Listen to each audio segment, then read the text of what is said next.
திருச்சிற்றம்பலம். தொல்லை இரும்பிரவிச் சூழும் தலை நீக்கி அல்லல் அறுத்து ஆனந்தமாக்கியதே எல்லை மறுவா நெறி அளிக்கும் வாத ஊர் எங்கோன் திருவாசகம் என்னும் தேன். தொழுதகை துன்பம் துடைப்பாய் போற்றி. திருச்சிற்றம்பலம். மாணிக்க வாசகர் அருளி செய்த திருவாசகம் என்னும் தேன். அந்த தேனிலிருந்து ஒரு துளியாக ஏழாவதாக இடம்பெறும் திருவம்பாவை. திருவம்பாவையில் இன்றைக்கி நாம் பார்க்க போகிறது 10வது பாடல். இது தேவாரம், திருவாசகம், திருப்புகழ் இப்படியெல்லாம் இருக்குதா எங்களுக்கு தெரியாதுன்னு சொல்கிறவங்களுக்கெல்லாம் போய் சேரணும்னு போடுற பதிவு. இதையெல்லாம் தெரிஞ்சவங்க வந்து பார்த்து குறை கூற வேணாம்.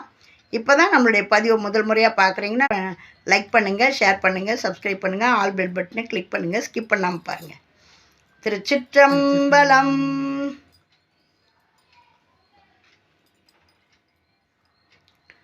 பாதாளம் ஏழினும் கீழ் சொற்கழிவு பாதமலர். மாணிக்க வாசகர் அருளி செய்த திருவம்பாவை பாடல் 10. பாதாளம் ஏழினும் கீழ் சொற்கழிவு பாதமலர் போதார் புனை முடியும் எல்லா பொருள் முடிவே பேதை ஒரு பால் திருமேனி ஒன்றல்லன் வேத முதல் விண்ணோரும் மண்ணும் துதித்தாலும் ஓத உளவா ஒரு தோழன் தொண்டருளன் கோதில் குலத்து அரண் தன் கோயில் பினா பிள்ளைகால் ஏதவன் ஊர் ஏதவன் பேர் ஆர் உற்றார் ஆர் அயலார் ஏதவனை பாடும் பரிசேலோர் எம்பாவாய். பாதாளம் ஏழினும் கீழ் சொற்கழிவு பாதமலர் போதார் புனை முடியும் எல்லா பொருள் முடிவே பேதை ஒரு பால் திருமேனி ஒன்றல்லன் வேத முதல் விண்ணோரும் மண்ணும் தூதித்தாலும் ஓத உளவா ஒரு தோழன் தொண்டருளன் கோதில் குலத்தரன் தன் கோயில் பினா பிள்ளைகால் ஏதவன் ஊர் ஏதவன் பேர் ஆருற்றார் அறையலார் ஏதவனை பாடும் பரிசேலோர் எம்பாவாய். ஏதவனை பாடும் பரிசேலோர் எம்பாவாய். இந்த பாடலுக்கான விளக்கம். திருச்சிற்றம்பலம். அவனுடைய பாதமாகிய மலர்கள் பாதாளங்கள் ஏழிற்கு கீழும் சென்று சொல்லுதற்கும் எட்டா வகை உள்ளன. அவனுடைய மலர் நிறைந்த கட்டிய சடையும் பொருள்கள் எல்லாவற்றின் எல்லை புறத்தன. அவருடைய சிவபெருமானுடைய பாதத்தை சொல்கிறாங்க.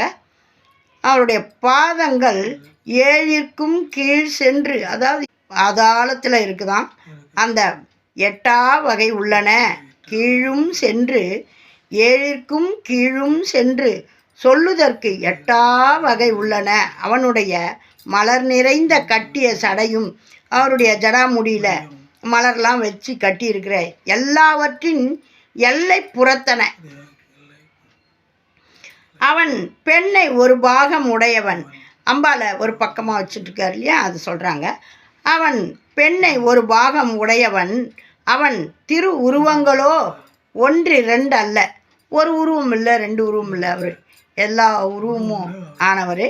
வேதங்கள் முதலாக விண்ணோரும் மண்ணோரும் துதிக்கின்ற போதும் ஒருவராலும் இவ்வாறு என சொல்லப்பட முடியாதவன். யாராலையும் அவரை பற்றி எதுவும் சொல்ல முடியாது, எதுவும் நினைக்கவும் முடியாது.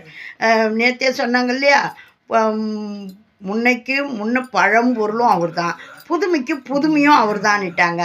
ஆகையினால விண்ணோரும் இப்படி தான்ப்பா இருப்பார் அப்படின்ற ஒரு குறிப்பு கொடுக்க முடியாது. நீ எப்படி நினைக்கிறியோ அப்படி வருவார், நான் எப்படி நினைக்கிறேனோ அது போல் வருவார். உனக்கு கொடுத்த காட்சி அடுத்தவங்களுக்கு கிடைக்காது. உன்னுடைய நினப்பு என்னாவோ, உன்னுடைய எண்ணம் என்னாவோ அது போல் வருவார். அந்த மாதிரி சொல்கிறாரு. வேதங்கள் முதலாக அந்த வேதங்கள்லாம் ஓதுகிற அந்த விண்ணோரும் மண்ணோரும் துதிக்கின்ற போதும் ஒருவராலும் இவ்வாறு எனச் சொல்லப்பட முடியாதவன். அந்த ஒரே துணைவன் தொண்டர் உள்ளத்து இருப்பவன்.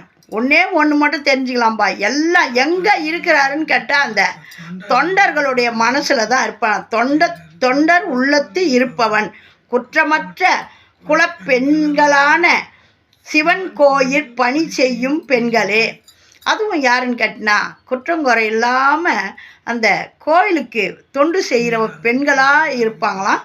அவ்வளோ ஒரு தூய்மையான மனங்கொண்டவர் எம்பெருமான். உறவினர் அல்லாதவன். ஆறு உற்றார் ஆறு அயலாருன்னா தாயும் கிடையாது தந்தையும் கிடையாது, அவருக்கு எங்கள் ஊர் கிடையாது, எல்லா ஊரும் அவர் ஊர் தான், எல்லா இடத்தையும் அவர் தான் இருக்கார். அதனால் ஆமாம், அவனுடைய ஊர் எது, பேர் எது, யார் உறவினர்கள், யாரும் கிடையாது, உறவினர் அல்லாதவர்கள். அப்படிப்பட்டவன் எவ்வாறு பாடுவது அப்படின்னு சொல்லி பெண்கள் தோழிமாரெலாம் பேசிக்கிறாங்க. இப்படி வரவும் இல்லை ஒன்றும் இல்லை, அவனை எப்படி பாடுறது அவங்களுக்குள்ளே பேசிக்கிறாங்க. இப்படியெல்லாம் இருக்கிற இறைவனை நம்ம எப்படி பாடுறது அப்படின்னுட்டு கேட்குறாங்க. குலப்பெண்களே, குற்றமற்ற குலப்பெண்களே, சிவன் கோயில் பணி செய்யும் பெண்களே, அவனுடைய ஊர் எது, பேர் எது, யார் உறவினர்கள் யார், எதுவும் தெரியாது. அப்படியே வந்த அந்த தெய்வத்தை எல்லாம் தெரிஞ்சதுன்னா அது அவருக்கு பேர் தெய்வம் இல்லை இல்லையா? இன்னார் வயிற்றில் பிறந்தாரு, இன்னார் பிள்ளை, இன்னார் வழின்னு சொல்லிடுவாங்க. எதுவுமே ஆதியும் இல்லை அந்தமும் இல்லை, யாருன்னே தெரியாது. நம்மளையெல்லாம் ஆட்கொள்ளும் இறைவன், நம்மளை ஆட்டி நம்மளை வழி நடத்துகிற நம்மளுடைய பரம்பொருள். அதை தான் எல்லாருக்கும் சொல்கிறது தான். நீ எப்படி யாரை எல்லாருமே அவர்கிட்ட இருந்து வரம் வாங்கி அவருக்கே எல்லாம் திரும்பி செய்தவங்க தான். ஆக மொத்தம் அந்த விரோதிகள் கூட அவர்கிட்ட அடிபணிஞ்சு எனக்கு இந்த வரத்தை கொடுங்க, எனக்கு அந்த வரத்தை கொடுங்கன்னு அந்த அசுரர்கள் கூட வாங்குறாங்களே தவிர, வாங்கி எல்லாரையும் நான் ஆட்டி படைப்பேன்றாங்க. ஆனால் வாங்கிறது யார்கிட்ட? சிவபெருமான் கிட்ட தான். ஆகையினால அவர் ஒருத்தர் தான் எல்லாருக்குமான ஒரே ஒருவன் இறைவன், நம்ம பரம்பொருள் தான். அதை அருமையாக உணர்த்துறாரு. பாதாளம் ஏழினும் கீழ் சொற்கழிவு பாதமலர் போதார் புனை முடியும் எல்லா பொருள் முடிவே பேதை ஒரு பால் திருமேனி ஒன்று அல்லன் வேத முதல் விண்ணோரும் மண்ணும் துதித்தாலும் ஓத உளவா ஒரு தோழன் தொண்டருளன் கோதில் குலத்தரன் தன் கோயில் பினா பிள்ளைகள் ஏதவன் ஊர் ஏதவன் பேர் ஆருற்றார் அயலார் ஏதவனை பாடும் பரிசேலோர் எம்பாவாய் ஏதவனை பாடும் பரிசேலோர் எம்பாவாய். திருச்சிற்றம்பலம். தென்னாடுடைய சிவனே போற்றி, எந்நாட்டவர்க்கும் இறைவா போற்றி. ஓம் நமச்சிவாயம். நல்லதே நடக்கும், எங்கும் இறையருள் பெருகட்டும். திருச்சிற்றம்பலம்.